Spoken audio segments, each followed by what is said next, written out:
எல்லா கண்ணும் பார்க்கணும். அல்லேலூயா. உன்னை பகைத்தவர்கள், நீ வெட்கப்பட்ட இடத்துல, உன்னை பொறுமை தரும் இடத்துல, அதே கண்களுக்கான கர்த்தர் உன்னை உயர்த்தி உன்னை ஆசீர்வதித்து உன் பேரை பெருமைப்படுத்துவார்.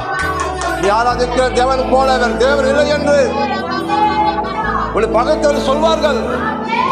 அல்லேலூயா. ஆமா, ஏன்னா நீ தேவனிடத்துல அன்பு கூறுற. நீ வசனம் சொல்ல தேவனிடத்தில் அன்பு கூறுகிறது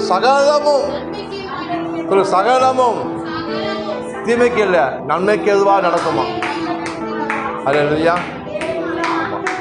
ஒருவருடைய வழி கர்த்தருக்கு பிரியமா இருந்தால் உன் சத்துரு கூட உள்ள என்ன பண்ணுவானா, சமாதானம் ஆயிடுவானா. அவனுக்கு நல்லவர், பொய் சொல்ல மாட்டாரு, பொய்யுரியா தேவன். நானா சொன்ன கேட்க மாட்டாரு, அவர் சொன்னா சொன்னதுதான். அல்லேலூயா.